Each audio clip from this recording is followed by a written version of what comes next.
Imagine waking up on a typical morning. Your alarm goes off, you reach over to turn it off, and before you can even fully open your eyes, your phone is already bombarding your mind with notifications. Problems at work, urgent messages, disturbing news. And then, almost instantly, you feel that familiar sensation, the heaviness in your chest, your breathing quickening, your thoughts starting to spiral. The truth is, you're not alone. We live in a world that seems to conspire against our inner peace. A world of constant stimuli, overwhelming expectations, and growing uncertainty. How can we preserve our mental health when everything around us seems to be falling apart? What I'm going to share with you today is not just another theory. It's a principle that has sustained brilliant minds for over 2,000 years. A principle that, when truly understood, has the power to unlock codes in your mind that will fundamentally transform your relationship with anxiety, difficult relationships, and life's inevitable challenges. This is a Stoic principle that says, you don't control the world, but you control how you react to it. Simple in its formulation, but revolutionary in its implications. By the end of this video, I promise you will see the world in a different light.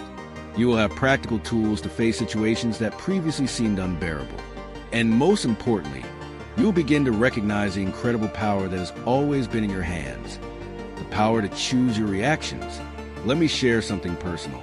A few years ago, I found myself in one of the darkest moments of my life. A series of events that were completely beyond my control turned my world into a place of constant anxiety and quiet despair. I lost sleep, I lost joy, I lost connection with myself. And worst of all, I spent all my energy trying to control the uncontrollable. It was then that I rediscovered the teachings of the Stoics.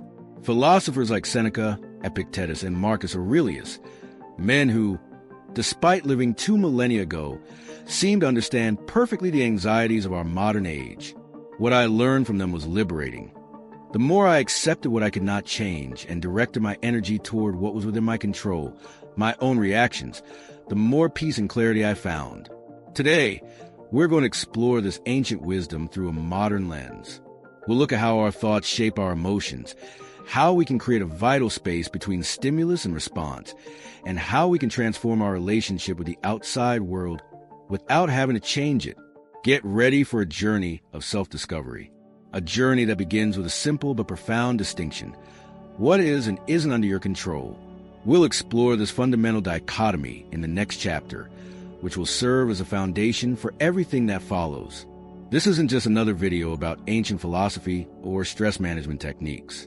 It's an invitation to real transformation, a path to reconnecting with your inner power, even when the outside world seems to be in chaos. So, if you're ready to unlock a new level of mental and emotional freedom, let's begin our journey through the Stoic wisdom that has the power to transform your relationship with life and yourself. First, subscribe to the channel and turn on notifications to receive an alert whenever a new video is released. Okay? Starting with the dichotomy of control. Nearly 2,000 years ago, a man named Epictetus formulated an idea so simple and yet so powerful that it continues to transform lives to this day. A former slave who became one of the greatest Stoic philosophers, Epictetus began his handbook with these words: "Some things are within our control, while others are not. Within our control are our opinions, impulses, desires, aversions. In short, everything that is our own doing. Outside our control are our bodies, property, reputation, status. In short, everything that is not our doing." This is a fundamental dichotomy of control, the dividing line that, when truly understood, has the power to transform your relationship with anxiety, stress, and emotional distress. Think for a moment. How many times have you lain awake at night, ruminating over situations over which you have absolutely no control? The opinions of others about you, the results of a medical test you are awaiting, someone else's decision that will affect your life, the traffic you will face tomorrow, the economic conditions of the country. Our mind is an expert at focusing precisely on things that are beyond our reach, isn't it? And the consequences of this are devastating for our mental health. When we try to control the uncontrollable, we are essentially fighting against the very nature of reality. It's like trying to hold water in your hands. The tighter you squeeze, the more it slips through your fingers. And this constant struggle is one of the main sources of anxiety, frustration, and emotional exhaustion in our lives. Now, let's make this practical with a simple exercise. Mentally take a situation that is causing you suffering in your life right now. It could be a conflict at work, a health concern, a tension in a relationship, anything that is weighing on your heart. Now, divide the situation into two clear categories. What is within your control in this situation? What is beyond your control? For most people, this simple division brings immediate relief. Why? Because we can finally see clearly where we should invest our energy and where we should practice the art of acceptance. Let's use a concrete example. Imagine that you are facing a possible layoff at the company where you work. Anxiety takes over, sleep is lost, and your mind keeps creating catastrophic scenarios. What is out of your control in this situation? The company's final decision on who will be fired, the economic situation that led the company to this measure, your superior's opinions of your past performance, the behavior of your colleagues during this difficult time. What is under your control? The quality of your work from now on, how you manage your time and energy, your preparation for different scenarios, your attitude during meetings and interactions. How do you take care of your mental health during this time of uncertainty? The actions you take to strengthen your professional network. Notice how this simple distinction completely changes your relationship with the problem. Instead of wasting emotional energy ruminating on factors you cannot change, you can direct your resources to areas where your influence is real and tangible. This is not an invitation to ignore external factors or to live in denial. It is a call to wise action, one that recognizes your true limits and potential. You see, when we confuse these two categories, we create completely unnecessary suffering. When we believe we can control what others think of us, we set ourselves up for chronic social anxiety. When we think we can control the future, we set ourselves up for continued frustration. When we try to control how others should behave, we plant seeds of resentment in our relationships. That's why the Stoics considered this distinction to be the first and most fundamental step toward a well-lived life. It's no coincidence that modern psychologists have rediscovered this principle and incorporated it into contemporary therapies for anxiety and depression, such as acceptance and commitment therapy. The beauty of this approach is that it doesn't make us passive in the face of life. On the contrary, it invites us to invest all our energy precisely where it can make a real difference. Instead of wasting emotional resources trying to change the unchangeable, we learn to focus on what we can actually influence. And the amazing thing is, the more we practice this distinction, the more we expand our sphere of influence. When we stop fighting the wind, we learn to adjust our sails. The dichotomy of control teaches us that true freedom lies not in controlling the external world, but in taking full responsibility for our internal world. And it is precisely there, in our thoughts, interpretations, and reactions, that we find transformative power we always seek outside. In the next chapter, we'll delve deeper into this inner world, exploring how our automatic thoughts shape our emotions and how we can intervene in this process. We'll examine the pathway between external stimuli and our emotional response, a pathway that, once understood, opens up endless possibilities for our mental health. Rediscovered this principle and incorporated it into contemporary therapies for anxiety and depression, such as acceptance and commitment therapy. The beauty of this approach is that it doesn't make us passive in the face of life. On the contrary, it invites us to invest all our energy precisely where it can make a real difference. Instead of wasting emotional resources trying to change the unchangeable, we learn to focus on what we can actually influence. And the amazing thing is, the more we practice this distinction, the more we expand our sphere of influence. When we stop fighting the wind, we learn to adjust our sails. The dichotomy of control teaches us that true freedom lies not in controlling the external world, but in taking full responsibility for our internal world. And it is precisely there, in our thoughts, interpretations, and reactions, that we find the transformative power we always seek outside. The path between stimulus and response. Between every event that occurs in our lives and our emotional reaction to it, there's an invisible but immense space. In this space lies the true power of the human mind, the ability to interpret what happens to us. It is in this intermediate territory that our inner freedom truly manifests itself. Psychologist Aurelius, inspired by the Stoics, developed the ABC model to explain this phenomenon. A represents the adversity or activating event, B represents our beliefs or thoughts about the event, and C are the emotional and behavioral consequences we experience. The revolutionary insight of this model is that it is not event A that directly causes our reaction C, but rather our interpretations B about the event. When your boss criticizes your work, for example, it's not the criticism itself that makes you sad, angry, or anxious. It's what you tell yourself about that criticism. This proves I'm incompetent, he's persecuting me. I'm going to get fired. Or I'll never be good enough. These automatic thoughts occur so quickly that we often don't even realize they're there. But they are the true architects of our emotions. Marcus Aurelius, Roman emperor and Stoic philosopher, wrote in his Meditations, "If you are distressed by any external thing, the pain is not due to the thing itself, but to your estimate of it. And this you have the power to revoke at any moment." Let's see how this works in practice. Imagine you're driving to an important appointment and you get stuck in a traffic jam. The external event is neutral, just cars stopped in front of you, but your mind immediately starts creating narratives. I'm going to be late, and that's going to ruin everything. Why does this always happen to me? People will think I'm irresponsible. It's this train of thought that turns a simple traffic jam into an intensely stressful experience. Now imagine an alternative interpretation. Setbacks happen to everyone. I'll let you know I'm running late and make the best use of time. This is out of my control, so there's no point in stressing about it. The same external event, interpreted differently, generates a completely different emotional experience. The human mind is susceptible to several cognitive distortions that amplify our suffering. Catastrophizing leads us to imagine the worst possible scenarios, even when they are unlikely. Generalizing turns a single negative event into a life sentence. Personalizing makes us take responsibility for things that are beyond our control. Mind reading makes us believe we know what others are thinking, often assuming the worst. These distortions are like lenses that distort our perception of reality. The power of Stoic philosophy lies in teaching us to identify and correct these lenses, restoring a clearer and more balanced view of events. It's important to note that this process of interpretation happens in milliseconds and often below the threshold of our awareness. It's not by chance that we react the way we do. It's a pattern of thinking that's built up over years, influenced by our experiences, upbringing, and predispositions. But the first step to changing any pattern is to become aware of it.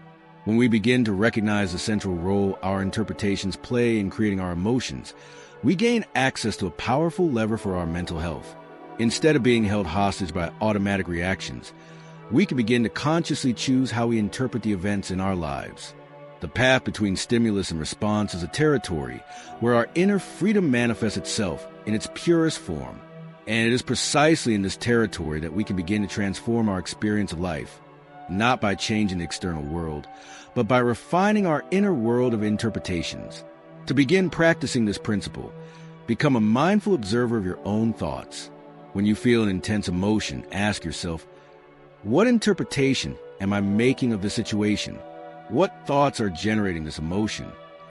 This simple exercise in self-awareness begins to create a separation between you and your automatic thoughts, opening up space for new possibilities of response. The ability to create space between stimulus and response is what sets us apart as human beings. It is a skill that can be cultivated and strengthened with practice. And that practice begins with conscious pause, a moment of suspension between the event and our reaction. The practice of Stoic pause. The power of pausing cannot be underestimated. In a world that values speed and instant reactions, learning to step back and create a space between stimulus and response is a revolutionary act. This space, this conscious pause, is where our true freedom lies. Viktor Frankl, a psychiatrist who survived Nazi concentration camps, expressed this truth profoundly. Between stimulus and response, there is a space. In that space lies our power to choose our response. In our response lies our growth and our freedom. Frankl lived his philosophy in the most extreme circumstances imaginable, demonstrating that even when almost everything is taken from us, we still have the freedom to choose how we respond internally to external events. The Stoic pause is not inaction or indecision. It is a deliberate moment of clarity, a sacred space where we reclaim our capacity for conscious choice. It is the instant when we step out of autopilot and take back control of our mind. When we feel anger boiling over after a provocation, or when anxiety begins to take over in the face of a threatening situation, the Stoic pause offers us a moment to reconnect with our rationality. It is like an emergency brake for the impulsive reactions that often lead us to behaviors we later regret. How do you practice this pause in emotionally charged situations? The process begins with recognizing the emotional trigger. When you realize that an external event is triggering an intense emotional reaction, that is the signal to activate the Stoic pause. Breathe deeply. Conscious. Deep breathing activates your parasympathetic nervous system, immediately creating a state of greater calm and mental clarity. This simple action alone creates a space between the stimulus and your habitual response. Then name the emotion you are feeling. I am feeling angry. This is anxiety. I am experiencing shame. Modern neuroscience confirms that the simple act of naming an emotion reduces its intensity, allowing us to regain some degree of objectivity. Now, question your mind's automatic interpretation of the event. Ask yourself, what is the story I'm telling myself about what's happening? Is this interpretation based on fact or assumption? Is there an alternative perspective? Finally, consciously choose your response. With the emotion named and the interpretation challenged, you regain your ability to choose a response that aligns with your values and long-term goals, rather than reacting impulsively based on momentary emotions. Not all pauses need to be long or elaborate. Even a brief moment of awareness can make all the difference between a reaction that fuels conflict and a response that leads to constructive resolution. This practice, like any valuable skill, requires consistent practice. Start by applying it in low-pressure emotional situations, when triggers are subtle and emotions are moderate.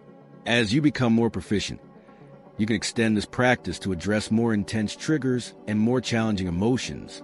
History is replete with inspiring examples of individuals who mastered this skill.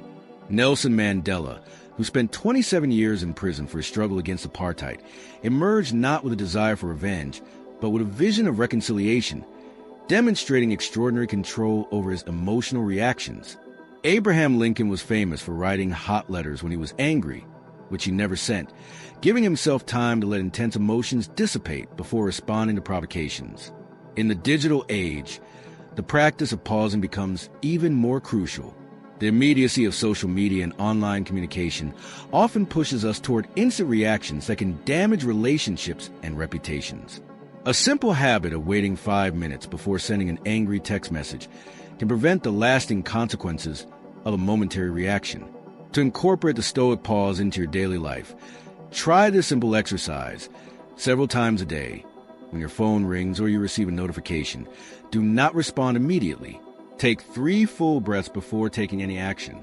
This small ritual creates a neurological pattern of conscious pause that will be available when you really need it, in moments of heightened emotional pressure.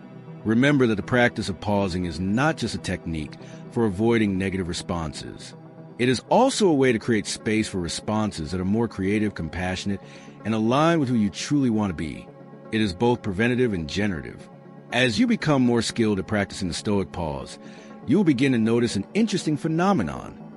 The space between stimulus and response, which initially seemed to require conscious effort to create, begins to expand naturally. Where there were once automatic reactions, there is now a realm of possibilities. And it is in this realm that the true art of living manifests itself.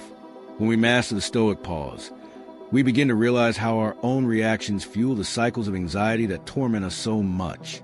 And it is this realization that leads us to investigate one of the main sources of mental suffering: our attachment to the uncontrollable. Anxiety and attachment to the uncontrollable. Anxiety has become the silent epidemic of our age. Millions of people around the world suffer from its debilitating effects, from constant worry to crippling panic attacks. And while there are many factors that contribute to this phenomenon, Stoic philosophy offers us a profound insight into one of its fundamental causes: our desperate attachment to things we cannot control. Look closely at the content of your anxiety, and you'll discover a telling pattern.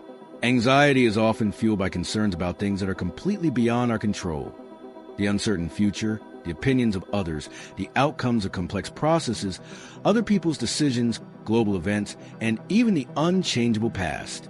But how do you know when you're trying to control the uncontrollable? There are clear signs. You find yourself ruminating over and over again over the same thoughts, as if this mental exercise can somehow change external reality. You feel a compulsive need to constantly check information, hoping to find certainty where there is none.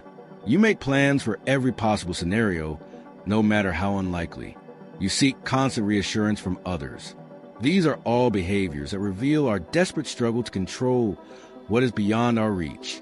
The cruel paradox of anxiety is that the more we try to control the uncontrollable, the more anxious we become. It's like trying to hold sand. The tighter we squeeze, the more it slips through our fingers.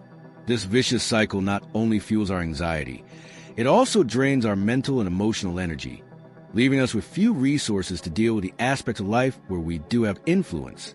If we look at our daily worries, we will realize that the vast majority of them relate to aspects of our lives over which we have limited or no control. We worry about the global economy, what others think of us, natural disasters, diseases we might develop, decisions that are in the hands of other people. And in this process of incessant worry, we lose the ability to focus on what we can actually influence. The Stoics develop a powerful concept to address this tendency: amor fati, or the love of fate. This is not a passive resignation, but an active and even loving acceptance of reality as it presents itself. It is recognizing that fighting against the immutable aspects of reality only leads to suffering, while accepting them frees us to act constructively within the realm of possibility. In our daily lives, there are specific areas where we tend to waste emotional energy trying to control the uncontrollable. One of these is in the realm of relationships, where we often try to control how others should think, feel, or act. Another area is the future, where our mind projects scenarios and worries about events that have not yet happened and may never happen. We also cling to rigid expectations about how things should be rather than accepting how they really are. One practical method for dealing with this tendency is to classify our worries into two categories: those that we can directly act on and those that are beyond our control. For the former, develop a concrete action plan. For the latter, practice consciously letting go of control, recognizing that your worry does not change reality, but only drains your energy and well-being. Accepting uncertainty is another key aspect of overcoming anxiety related to control. The desire for absolute certainty is one of the main sources of psychological distress. Life is inherently uncertain, and the more we insist on seeking guarantees where they do not exist, the more we feed our anxiety. Learning to live with uncertainty does not mean giving up on preparing for the future, but rather recognizing the limits of our knowledge and control. A powerful practice is to ask yourself, if I knew for sure that this aspect of my life was completely out of my control, how would I act differently today? This simple question often reveals how much energy we waste in futile attempts to control the uncontrollable. As we begin to let go of our attachment to control, we discover something paradoxical. We gain a sense of peace and freedom that we could never achieve through control. When we stop trying to bend reality to our will, we find much more effective ways to navigate it. And part of that navigation involves a crucial skill: the ability to reinterpret the events we encounter. The power of reinterpretation. If there is one mental superpower worth cultivating, it is certainly the ability to reinterpret the situations we face. In the Stoic tradition, this ability was considered essential to a well-lived life. The Stoics understood that it is not the events themselves that determine our emotional experience, but rather the interpretations we attribute to those events. Reinterpretation, also known in modern psychology as cognitive restructuring, is a practice of consciously changing the way we view and make sense of events in our lives. It involves recognizing that the narrative we have created about an event is just that, a narrative and not an objective, unchanging truth.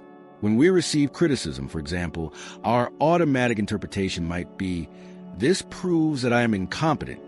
But we could equally interpret the same criticism as, "This is an opportunity to improve my skills," or "This person is offering me a perspective that I had not considered before."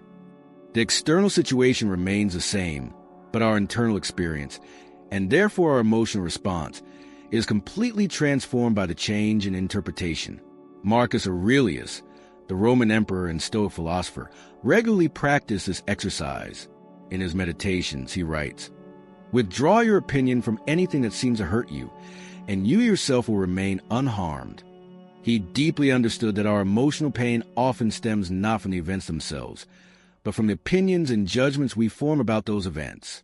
To master the art of reinterpretation, we can use the 3QS method, 3 powerful questions that open up new possibilities of meaning.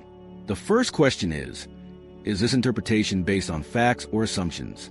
Too often, we form conclusions based on incomplete information, unverified assumptions, and cognitive biases. By carefully separating what we know factually from what we are assuming, we often discover that our most painful interpretations are on shaky ground. The second question is there an alternative perspective possible? This invitation to mental flexibility helps us move beyond rigid one truth, thinking and explore multiple angles of the same situation. A project delay can be seen as a failure, but it can also be interpreted as an opportunity for refinement, as a test of adaptability, or as a necessary redirection. The third question is, which interpretation helps me respond most wisely?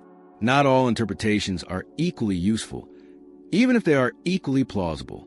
The Stoics teach us to choose not only plausible interpretations, but those that allow us to respond with virtue, wisdom, and effectiveness.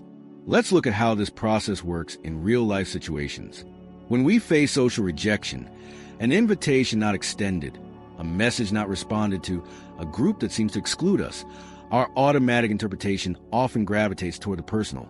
They don't like me, or there's something wrong with me. Applying the 3QS method, we can question this conclusion. Are we sure the exclusion was intentional? Could we assume that the person is busy, distracted, or deal with their own insecurities? What interpretation will allow us to maintain our dignity and act constructively without feeding into painful ruminations? When we face professional failure, such as losing a promotion or an important project, the immediate interpretation can be catastrophic. My career is over, or I will never be successful. Reinterpretation invites us to consider the same event as valuable information about direction, skill development, or even as a redirection to opportunities more aligned with our real capabilities and interests. Personal criticism, whether from peers, family, or on social media, is often interpreted as an attack on our intrinsic worth. Reinterpretation allows us to see these same criticisms as reflections of the critic's expectations, values, or insecurities, as potentially useful information, even when poorly communicated, or as opportunities to practice detachment from external opinions. Even material losses, a broken treasured object, a failed investment, a stolen possession, can be reinterpreted.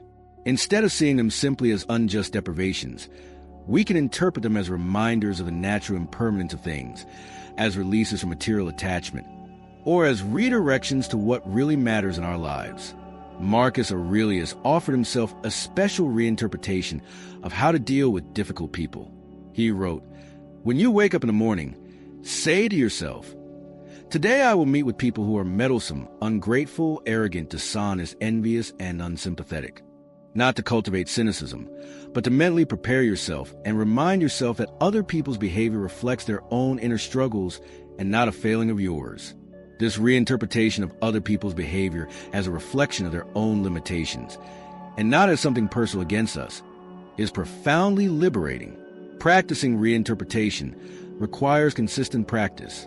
Start by keeping an interpretation journal, where you record challenging situations, your initial interpretation, and, after reflection, at least 2 alternative interpretations. Over time, this interpretive flexibility will become more natural and instantaneous. As we strengthen our ability to reinterpret events, we discover a fascinating paradox.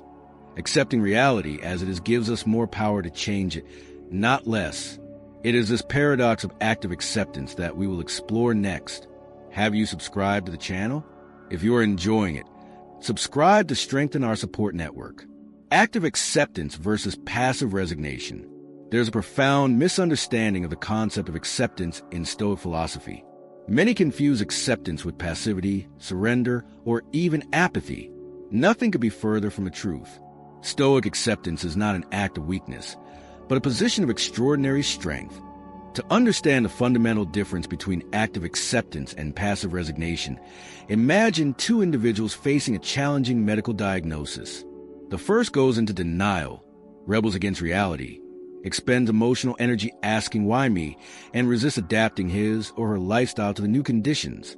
The second acknowledges the reality of the diagnosis, processes the difficult emotions that arise, accepts the new limitations, and then channels his or her energy into whatever else can still be done, following the recommended treatment, changing habits, seeking support, and finding meaning in the new situation. The first exemplifies resistance to reality. The second demonstrates active acceptance. Who would have better results? Who would live with more inner peace? Who would make better use of the time and energy available? Active acceptance acknowledges reality as it is, not as we wish it were. It is a first and essential step toward any effective change. It is an act of supreme courage, for it requires us to face difficult truths without deceiving ourselves or retreating.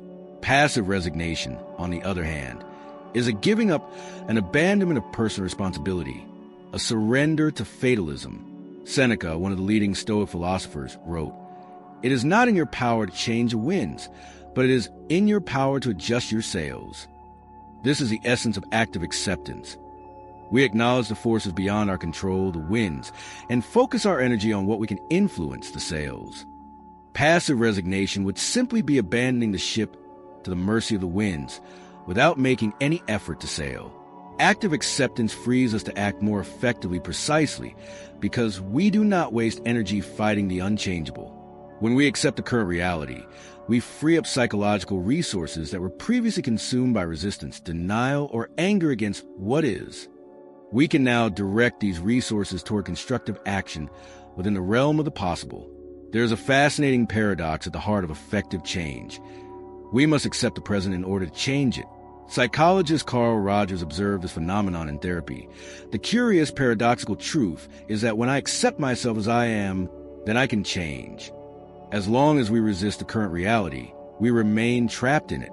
It is only when we fully embrace it that we find the freedom to change it. We see practical examples of this principle in many areas of life.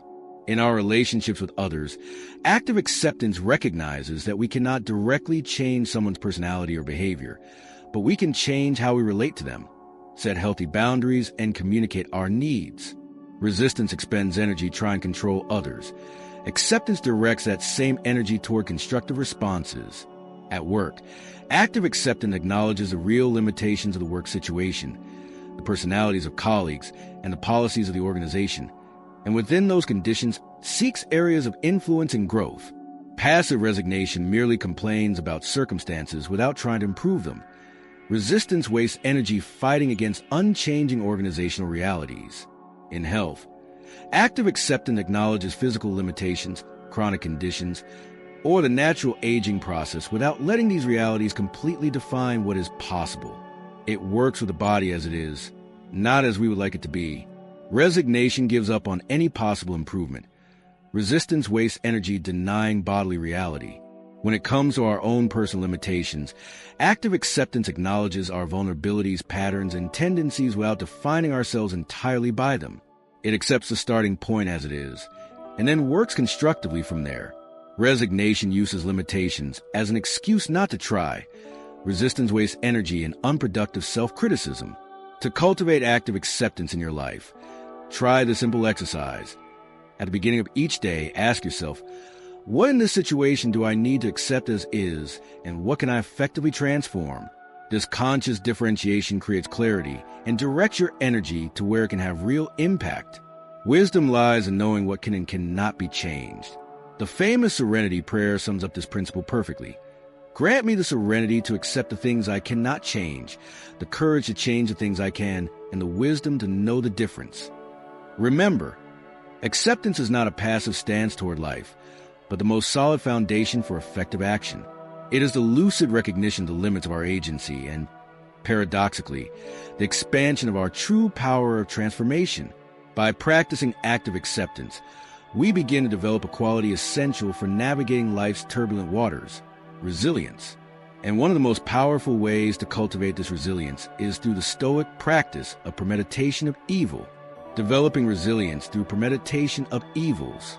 The ancient Stoics developed a revolutionary technique called premeditatio malorum, the premeditation of evils. Contrary to what it may seem, this is not pessimism, but rather strategic mental preparation. Imagine an athlete who visualizes each obstacle in the race before the competition. This is exactly what we will do with life's challenges. By mentally anticipating difficulties, you strengthen your emotional defenses. It's like vaccinating your mind. A small, controlled dose of adversity creates psychological antibodies. But be careful. There's a fine line between anxious worry that paralyzes and mental preparation that empowers. The difference? Intention and control. Let's look at the practical steps to unlock the first mental code. First, calmly identify potential adversities in a future situation. Be specific but not catastrophic. Second, visualize yourself reacting ideally, not as a superhero, but as the best version of yourself. Third, prepare mental and practical resources to deal with these scenarios. Finally, recognize your innate ability to endure hardship. You've already overcome 100% of your worst days.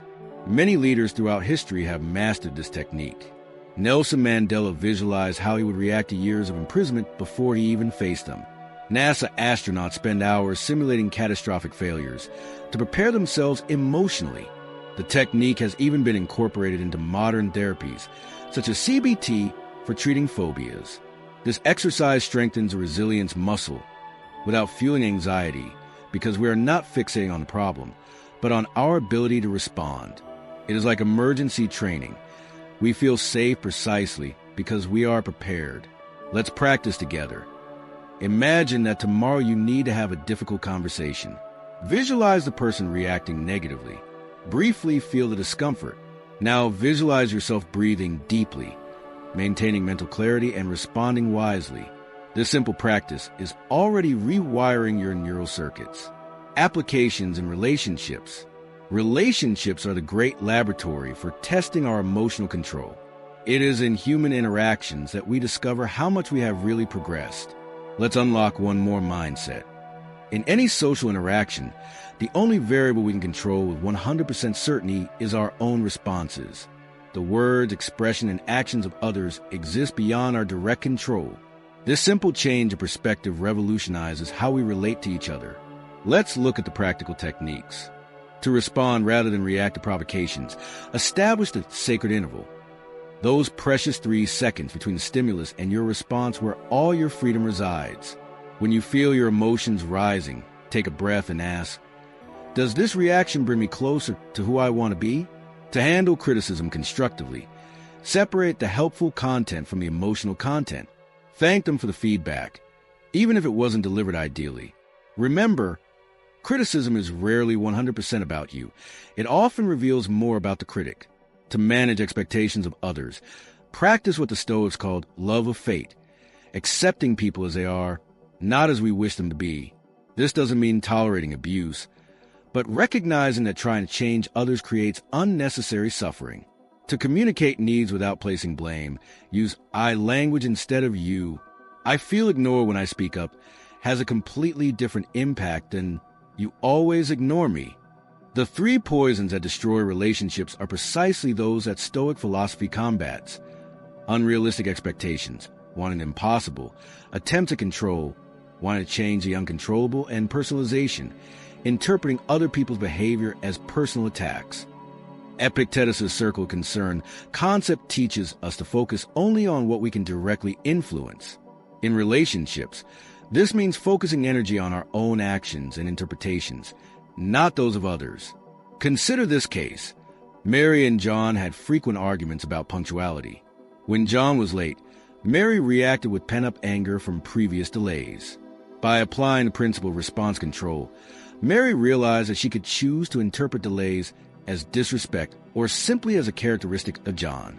She decided to clearly communicate her expectations, determine how long she would wait, and find practical solutions, such as traveling in separate cars, rather than turning every delay into a crisis. Practical exercise. Before your next difficult conversation, write down 3 possible negative reactions from the other person and plan your ideal responses. This planning activates the prefrontal cortex, decreasing the power of the reactive limbic system. The role of gratitude and perspective. We come to another mental code. Gratitude and perspective are the great moderators of our emotional reactions.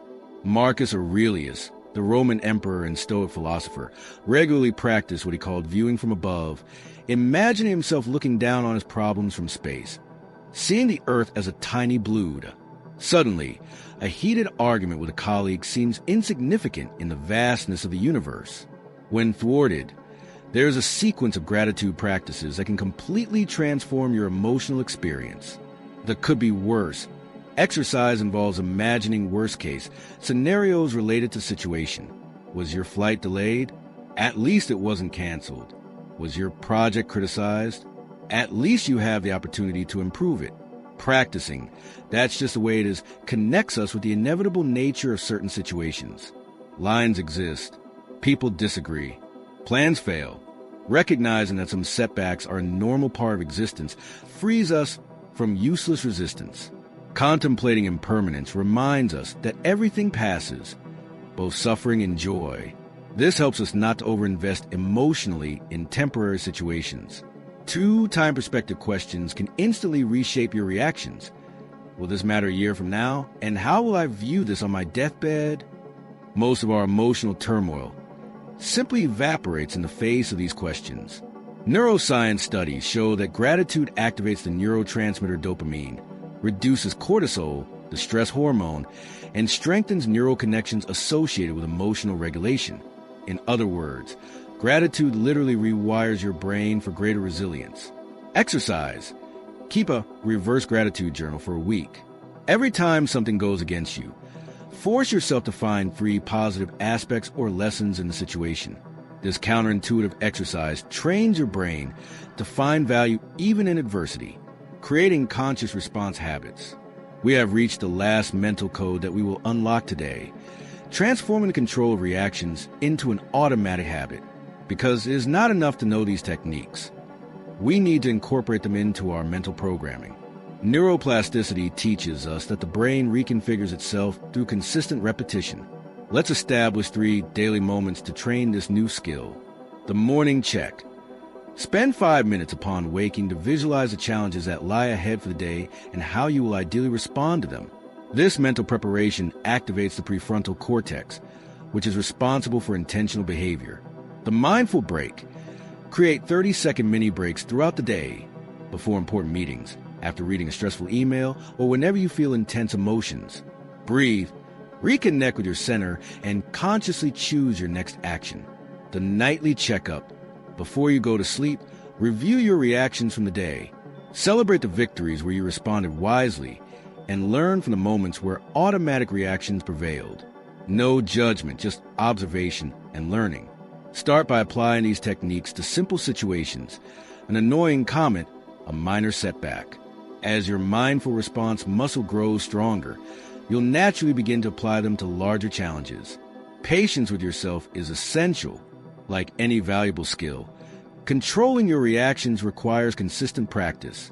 The ancient Stoics compare philosophy to medicine. It needs to be applied daily to be effective. Create environmental triggers to remind you of this practice. A discrete alarm on your phone, a special bracelet, a wallpaper with a keyword. Anything that reconditions your mind to a state of awareness. I propose a 21-day challenge. Deliberately practice the 3 daily moments described above for 3 consecutive weeks. According to neuroscience, this is the minimum period of time to begin establishing new neural pathways. By the end of this period, you will notice a significant difference in your ability to choose your reactions instead of being controlled by them. We have reached the end of our transformative journey. Let's recap the mindsets we have unlocked together. Premeditation of evils taught us how to vaccinate our minds against adversity. Applying it to relationships showed us how to maintain our emotional center even in the most challenging interactions. Gratitude and perspective gave us tools to reshape our perceptions. Creating habits gave us a practical path to incorporate these principles into our daily lives. The unifying principle of all we have learned is that true human freedom lies in the choice of our responses. As Holocaust survivor Viktor Frankl said, between stimulus and response there is a space. In that space lies our power to choose our response. In our response lies our growth and our freedom. This philosophy, when truly embodied, has the power to progressively transform every aspect of your life, from small, everyday irritations to major existential challenges. The promise I made at the beginning is now fulfilled. You have powerful tools to reprogram your response to adversity. As Seneca wisely observed, it is not events that disturb people, but their interpretations of them. You now have the power to choose your interpretations and, consequently, your emotional experiences. I invite you to share your experiences applying these principles in the comments. What challenging situations have you been able to transform? Which techniques have been most effective for you? For those who wish to delve deeper into this topic, I recommend reading the original works of the Stoic philosophers, especially Meditations by Marcus Aurelius and Letters to Lucilius by Seneca, as well as daily mindfulness practices that strengthen our ability to inhabit that precious space between stimulus and response. I sincerely appreciate your presence and attention. Remember, each time you consciously choose your reaction, you become freer and more powerful. Until our next meeting, practice with patience and determination. Don't forget to subscribe to our channel, turn on notifications, and like this video. Hugs, and see you next time.